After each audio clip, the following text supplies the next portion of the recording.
Lecture du livre du prophète Isaïe. Je suis le Seigneur, il n'en est pas d'autre. Je façonne la lumière et je crée les ténèbres. Je fais la paix et je crée le malheur.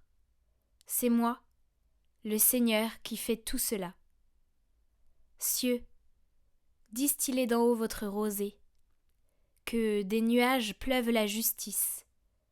Que la terre s'ouvre, produise le salut, et qu'alors germe aussi la justice. Moi, le Seigneur, je crée tout cela. Ainsi parle le Seigneur, le Créateur des cieux, lui, le Dieu qui fit la terre et la façonna, lui qui l'affermit, qui l'a créée, non pas comme un lieu vide, mais qui l'a façonné pour être habité. Je suis le Seigneur, il n'en est pas d'autre. N'est-ce pas moi le Seigneur? Hors moi, pas de Dieu juste et sauveur, pas d'autre que moi. Tournez-vous vers moi, vous serez sauvés, tous les lointains de la terre. Oui, je suis Dieu, il n'en est pas d'autre. Je le jure par moi-même. De ma bouche sort la justice, la parole irrévocable. Devant moi tout genou fléchira, toute langue en fera le serment. Par le Seigneur seulement, dira-t-elle de moi, la justice et la force. Jusqu'à lui viendront, couverts de honte, tous ceux qui s'enflammaient contre lui.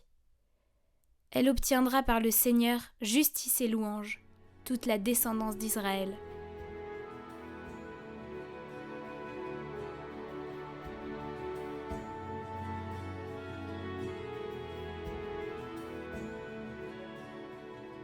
Ciel, répand ta rosée, nuée, faites pleuvoir le juste. J'écoute, que dira le Seigneur Dieu? Ce qu'il dit, c'est la paix pour son peuple et ses fidèles. Son salut est proche de ceux qui le craignent, et la gloire habitera notre terre.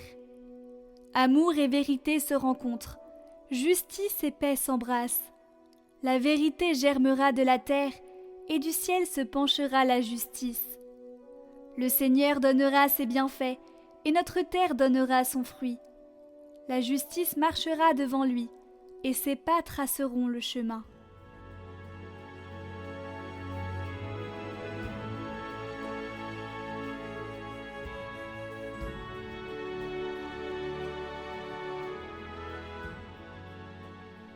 Évangile de Jésus-Christ selon saint Luc.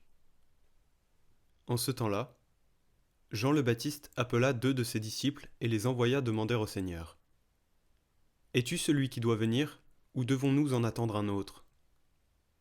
Arrivés près de Jésus, ils lui dirent : « Jean le Baptiste nous a envoyés te demander : Es-tu celui qui doit venir, ou devons-nous en attendre un autre ?»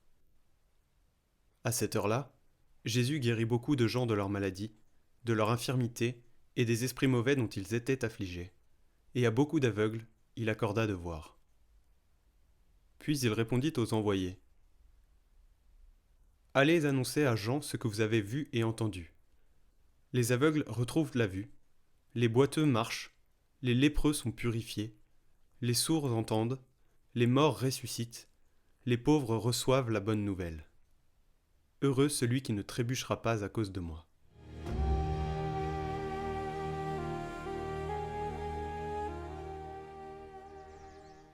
L'Église existe pour proclamer, pour être la voix d'une parole, de son époux, qui est la parole. Et l'Église existe pour proclamer cette parole jusqu'aux martyrs.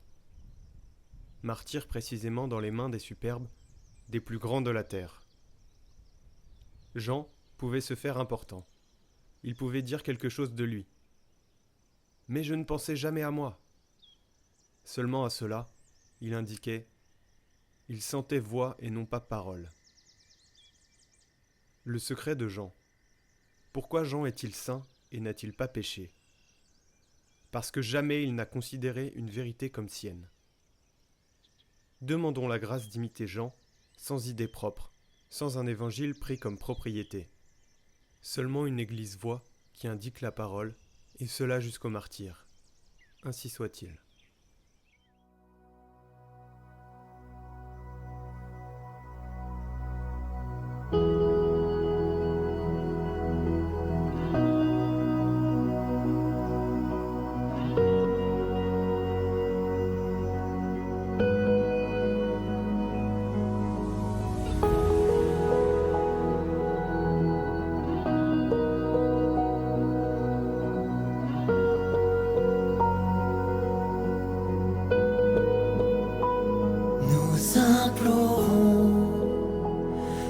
la guérison sur nos familles, sur nos enfants, dans chaque vie, chaque maison. Vienne en nos cœurs la guérison, nous implorons la guérison